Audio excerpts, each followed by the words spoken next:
सोचते, खोजते और तजस्सुस करते दोस्तों, कैसे हैं आप? दोस्तों, आजकल इंटरनेशनल मीडिया में और पाकिस्तान में भी ये सवाल बहुत आम पूछा जा रहा है कि क्या चाइना ताइवान पर कब्जा कर लेगा? इस सवाल के पूछे जाने की सबसे बड़ी वजह तो ये है कि जैसे रशिया ने यूक्रेन पर हमला कर दिया है और इससे पहले उसने क्रीमिया पर कब्जा कर लिया था और उसकी 2 स्टेट्स को उससे अलग होने वालियों को तस्लीम कर लिया था और यूक्रेन की मदद को कोई भी नहीं आया। तो क्या चाइना अब ताइवान, जिस पे उसका दहाइयों से क्लेम है, 1950 और इससे पहले से क्लेम है, क्या चाइना को भी उस पर कब्जा कर लेना चाहिए? यूक्रेन की मदद को कोई नहीं आया तो ताइवान की मदद को कौन आएगा? एक वजह यह है। दूसरी वजह यह है कि ताइवान जो है, ये बात क्यों कही जाती है कि ताइवान पर चाइना कब्जा कर ले, वो ये कि चाइना ताइवान को अपना हिस्सा मानता है और आयरॉनिकली ये कि ताइवान चाइना को अपना हिस्सा मानता है। हालांकि ताइवान जो है वो चाइना से इतना छोटा है कि सैकड़ों ताइवान हो तो एक चीन बनता है। यानी अगर हम परसेंटेज में जियोग्राफिकली देखें, रकबे के लिहाज से, एरिया वाइज, तो जो ताइवान है वो चाइना का 0.37% है, यानी 1% से भी कम है। और अगर पॉपुलेशन में देखें तो China is the population of 1.41 billion, 1 अरब 41 करोड़ लोग रहते हैं चाइना में, जबकि ताइवान में 23 मिलियन बमुश्किल, यानी 2 करोड़ 30 लाख के करीब। सो दोस्तों, चाइना के लिए ताइवान पर कब्जा करना बहुत आसान है, फिर उसका क्लेम भी है और ये क्लेम उस वक्त से है 1940s में, जब कि चियांग काई शेक और माओ ज़ेडुंग के दरमियान चाइना में सिविल वॉर चल रही थी। माओ एक इनकलाबी थे, वो जीत गए और चियांग काई शेक जो थे वो अपने साथियों के साथ जिस चीन के जजीरे में जाकर उन्होंने उसको एक फोर्ट्रेस की तरह बना लिया, वहाँ अपना कैंप बना लिया और वहाँ महसूर हो गए। वो जो इलाका है वो यही ताइवान है, छोटा सा जजीरा। तो माओ ज़ेडुंग जीत गए, मेनलैंड चाइना पे उनका कब्जा हो गया, उनकी हुकूमत, और आज तक फिर उसी का तसलसल थोड़े बहुत फ़र्क से चल रहा है। तो तब से ये बात कही जा रही है और चाइना ने 2-1 बार कोशिश भी की है, अच्छी कोशिश की, लेकिन वो कामयाब नहीं हो सके ताइवान पर कब्जा करने में। इसमें अहम बात यह है कि ताइवान के साथ अमेरिका खड़ा होता है। चियांग काई शेक के साथ वेस्टर्न पावर्स थी और ताइवान में डेमोक्रेसी है, तो यूरोपीय यूनियन भी, अमेरिका भी, आज़ाद दुनिया यानी आके ताइवान के साथ खड़ी हो जाती है। तो क्या चाइना अब अगर ताइवान पर हमला कर दे तो जैसे यूक्रेन की मदद को कोई नहीं आया, यूरोप, अमेरिका, नाटो कुछ नहीं आया, तो यहाँ भी कोई नहीं आएगा? इसलिए ये सवाल बार बार किया जा रहा है। इसको समझने के लिए आपको 1994 में एक बार ताइवान के प्रेसिडेंट जब अमेरिका में फंस गए और पूरी रात उनको अपने जहाज़ में गुजारनी पड़ी, उस वाक़े का पता होना चाहिए। 1994 में दोस्तों, ताइवान को चूँकि तस्लीम कोई नहीं करता दुनिया में, वन चाइना पॉलिसी है, चाइना और ताइवान की भी यही पॉलिसी है, दोनों इस पॉलिसी पर एग्री हैं कि चाइना एक है, चाइना दो नहीं है। दुनिया में जो ममालिक चाइना को तस्लीम करते हैं वो वन चाइना पॉलिसी के ऊपर भी अपना मौक़िफ़ उसके साथ रखते हैं कि चाइना की वन पॉलिसी को एडमिट करते हैं। अमेरिका भी इस पॉलिसी को एडमिट करता है, यानी वो ताइवान को अलग मुल्क तस्लीम नहीं करते। हालांकि ताइवान अपने अलग इलेक्शन करवाता है, रिपब्लिक ऑफ चाइना के नाम से वो दुनिया में अपनी पहचान बनाना चाहता है, जिसे हम ताइवान कहते हैं। और चाइना जो है बेसिकली ये पीपल्स रिपब्लिक ऑफ चाइना है। तो चूँकि ताइवान को दुनिया तस्लीम नहीं करती, चंद एक साउथ अमेरिका के ममालिक के अलावा जिनकी के पॉलिटिकल हैसियत दुनिया में कोई नहीं है, ग्वाटेमाला वगैरह, तो एक दफ़ा 1994 में चाइनीज़ रिपब्लिक ऑफ चाइना यानी ताइवान के प्रेसिडेंट ली जो हैं वो साउथ अमेरिका के दौरे से वापस आ रहे थे, तो उनको रीफ्यूलिंग के लिए अमेरिका में रुकना पड़ा। होनोलुलु में उनका जहाज़ उतरा। अब वहाँ वो रीफ्यूलिंग के दौरान वो जहाँ से उतरना चाहते थे, क्योंकि अमेरिका में वो इसी तरह के बहानों से जाया करते थे अपनी लॉबिंग के लिए, लेकिन अमेरिका ने उनको वीज़ा नहीं दिया। उनको पूरी रात होनोलुलु में जहाज़ के अंदर गुजारना पड़ी, वो जहाज़ से बाहर नहीं आ सके। इस बात पर उन्होंने बहुत शर्मिंदगी महसूस की, बहुत एम्बैरसमेंट हुई उन्हें। उन्होंने कहा भी कि उन्हें अमेरिका में एक सेकंड क्लास लीडर के तौर पर ट्रीट किया गया है, हालांकि हम तो फ्री वर्ल्ड के साथ हैं, अमेरिका के साथ हैं। अमेरिकन कांग्रेस में, सेनेट में भी इस पर बात हुई कि हमने अपने एक दोस्त इत्यादि के साथ, ताइवान के साथ ऐसे नहीं करना चाहिए, जबकि वन चाइना पॉलिसी तो मानते हैं, उसको आज़ाद मुल्क थोड़ा मानते हैं, लेकिन उसको रिस्पेक्ट तो हमें देनी चाहिए थी। इस पर अमेरिका में और ताइवान में थोड़ा सा शर्मिंदगी का माहौल रहा और मेनलैंड चाइना में इस पर भी थोड़ी नाराज़गी हुई कि आपने उनका जहाज़ उतरने क्यों दिया। अब ये हुआ दोस्तों कि 95 यानी 1 साल बाद ये रिजेंटमेंट, ये शर्मिंदगी, एम्बैरसमेंट तीनों के जहन में थी। हुआ ये कि 1995 अगले साल जून के करीब, शायद जून, मई या जून का महीना था, जिसमें ये हुआ कि अमेरिका की वो यूनिवर्सिटी जहाँ से ताइवान के प्रेसिडेंट ली पढ़ के आए थे, उन्होंने उनको लेक्चर के लिए बुला लिया। अब अमेरिकी कानून के मुताबिक अगर किसी यूनिवर्सिटी ने किसी स्कॉलर को इंटरव्यू के लिए, लेक्चर के लिए बुलाया है, तो ज़ाहिर है उनको अमेरिका वीज़ा देगा। और वो अमेरिका के साथ उनकी दुश्मनी भी, कोई वजह भी नहीं वीज़ा रिजेक्ट करने की। लेकिन एक वजह तो थी कि अमेरिका चाइना की नाराज़गी से बचना चाहता। तो दोस्तों, उस वक्त अमेरिका में बिल क्लिंटन की हुकूमत थी, वो प्रेसिडेंट थे। उन्होंने चाइना की नाराज़गी से बचने के लिए कांग्रेस में और सेनेट में वोटिंग करवा ली कि क्या हम प्रेसिडेंट ली को वीज़ा दें या ना दें। अब ये हुआ कि वोटिंग में सेनेट में ओवरवेलमिंगली इसकी हमायत आई कि उन्हें वीज़ा देना चाहिए। एक साल पहले की एम्बेरसमेंट आप जहन में रखें, 94 वाली सेनेट में वोटिंग हुई, वहाँ भी ये बात आई कि इनको वीज़ा देना चाहिए, सो उनको वीज़ा दे दिया गया। 9 और 10 जून उन्होंने अमेरिका में गुजारे, लेक्चर दिया, लोगों से मुलाकातें की।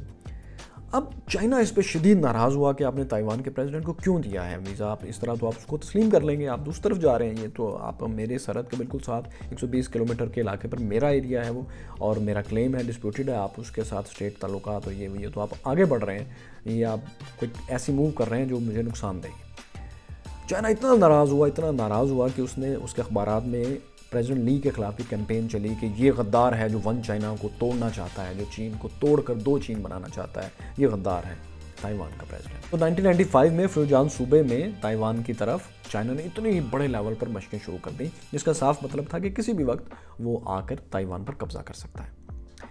अब इसके जवाब में अमेरिका ने फ़ौरन हरकत की। अमेरिका ने ये किया, बिल क्लिंटन ने ऑर्डर दिया कि उसके जो वॉरशिप्स हैं जो ताइवान के पीछे खुले समंदर में, पैसिफिक ओशन में, साउथ चाइना सी के पास ही खड़े होते हैं, वर्ल्ड बैलेंस के लिए अपनी सुपर पावर, ज़ाहिर है सुपर पावर है, वो बैलेंस उसके ख्याल में जो भी है उसको मेंटेन रखता है। तो वो वहाँ से उसके वॉरशिप्स, उसके एयरक्राफ्ट कैरियर्स ने मूव किया, और चाइना और ताइवान के दरमियान जो छोटा सा समंदर है 120 माइल्स का, जिसको ताइवान स्ट्रेट कहते हैं, उसमें उसके जहाज़ों ने, अमेरिकी जहाज़ों ने मूव करना शुरू कर दिया। वो चक्कर लगाते थे और चाइना और ताइवान के बीच में से होकर गुजर जाते थे।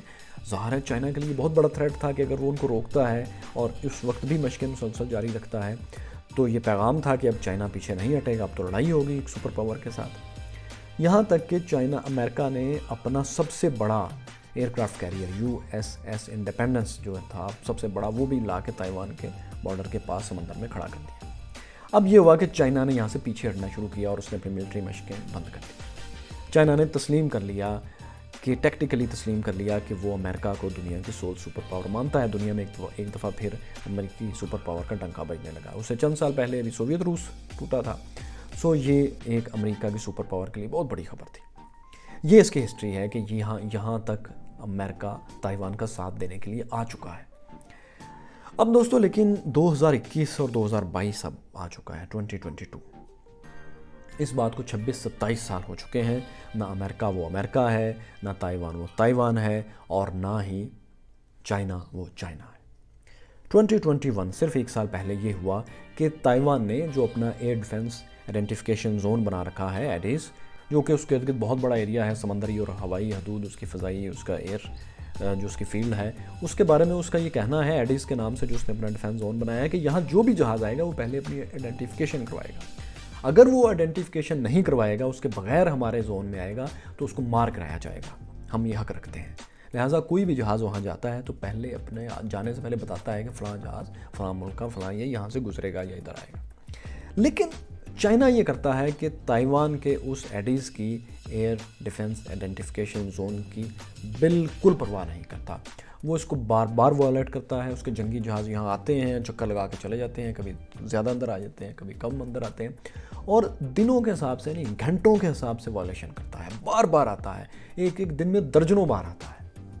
2021 में ये किया कि चाइनीज़ के जो जहाज़ थे, जंगी जहाज़, वो इतने ज़्यादा आए कि तारीख़ में कभी भी इतनी वायलेशन ताइवान की नहीं हुई थी। अब ये ताइवान के लिए बहुत अलार्मिंग चीज़ क्यों थी?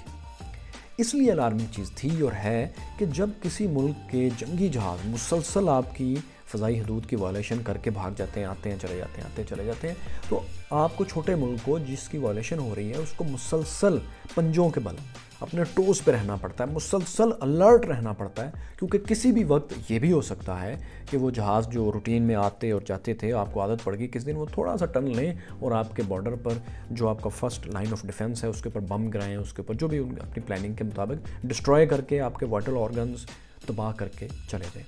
ताइवान को तो दोस्तों जो उसका एयरपोर्ट है वो वैसे ही खुला पड़ा हुआ है, उसका कोई डिफेंस नहीं है, खुला है, कोई पहाड़ों में या ऐसी उसकी लोकेशन ऐसी नहीं है कि उसको डिफेंड किया जा सकते। वो जब चाहे चाइना के जहाज़ आके एक दफ़ा तो उसको तबाह कर सकते हैं, फिर ताइवान को अपने ईस्टर्न ताइवान में वो जो पहाड़ी इलाका है वहाँ जाके डिफेंस लेना पड़ेगा। तो ये वो खुला एरिया जहाँ वो जब मर्जी आ सकता है। तो ये जो बार बार एयर स्पेस की किसी मुल्क के वायलेशन होती है, बार बार उसको वायलेट करना और मुसलसल वायलेट करना, ये इसलिए बहुत अहम होता है। और ताइवान के लिए जैसे आपको हमने बताया कि इसलिए बहुत अहम उसके लिए इसलिए है कि अगर कोई रोज़ाना घंटों के हिसाब से बार बार वायलेट करेगा तो आपको मुसलसल पंजों पे रहना पड़ेगा, मुसलसल टोस पे रहना पड़ेगा।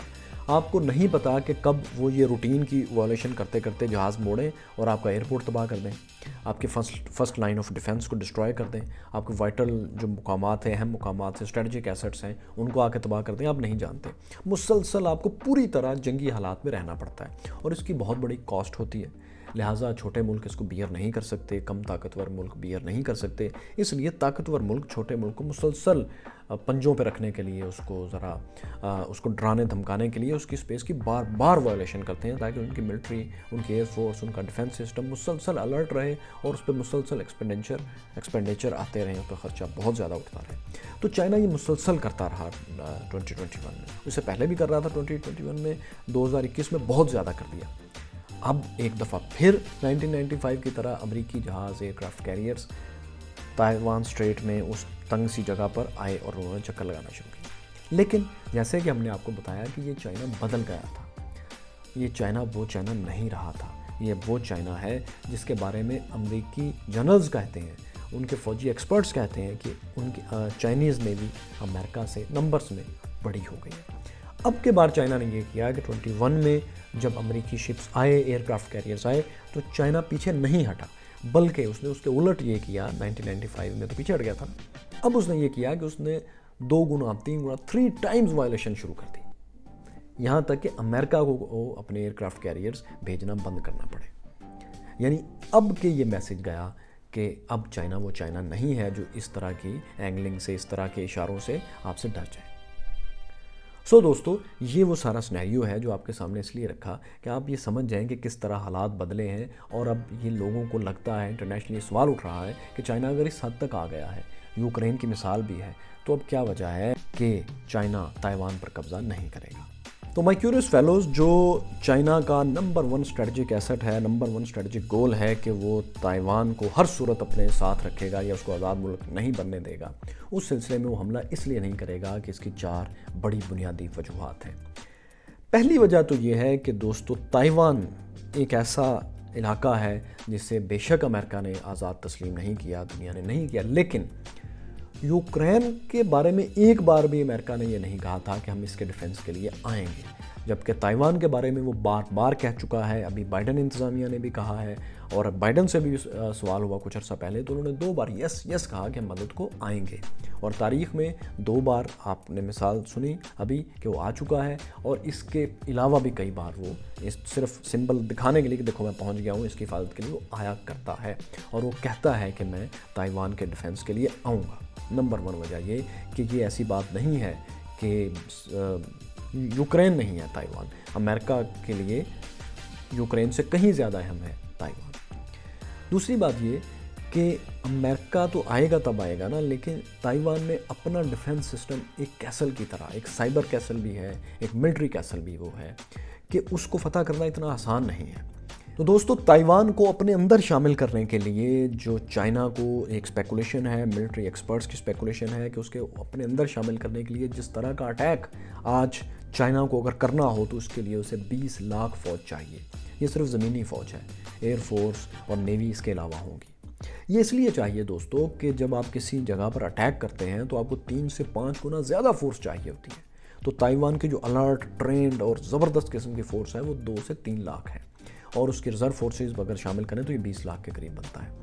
तो इसको इतनी फ़ौज को शिकस्त देने के लिए फिर उनका जितना ज़बरदस्त उन्होंने अपना कैसल बना लिया है, लाइन्स ऑफ डिफेंस इतनी ज़्यादा हैं उनकी ज़्यादा तफसील आपको शायद बोर करे कि किस तरह उन्होंने मिसाइल लगाए हैं, किस तरह फर्स्ट लाइन ऑफ डिफेंस है, फिर सेकंड, फिर थर्ड, फिर पीछे ईस्टर्न साइड पे समंदर की तरफ जो यानी पैसिफिक ओशन की तरफ पहाड़ी इलाका है, जंगल है, वहाँ जो उनके खुफिया ठिकाने हैं, उनके बंकर्स हैं, वो इतना कॉम्प्लेक्स एक चक्कर है कि चाइना को उसको कब्ज़ा करने में, उसको फ़तह करने में 20 लाख से ज़्यादा फ़ौज चाहिए, जो कि इतनी बड़ी कॉस्ट चाइना बियर नहीं करेगा। अपनी सारी इकॉनमी, सारे डिफेंस और नीचे इंडिया का बॉर्डर, तिब्बत, ये सारी वो दाव पे नहीं लगाएगा सिर्फ इस काम के लिए, जबकि उसको कोई तस्लीम भी अभी नहीं कर रहा।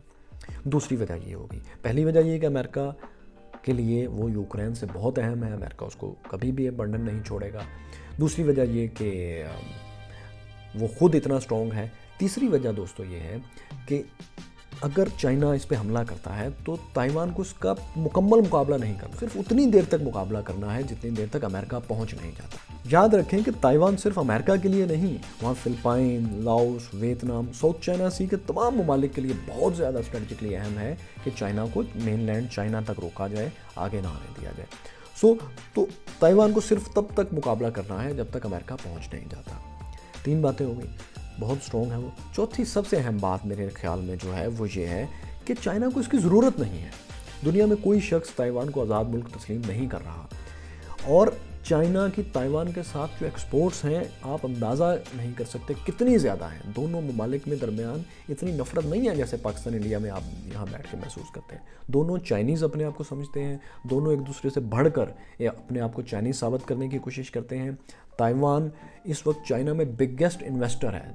चाइना में जो कंपनीज, जो लोग इन्वेस्ट कर रहे हैं, ताइवान उनमें नंबर 1 लोगों में से है। अभी 1 साल पहले ताइवान और चाइना में जो ट्रेड हुई है वो 166 बिलियन डॉलर से ज़्यादा है, 166 अरब डॉलर से ज़्यादा है।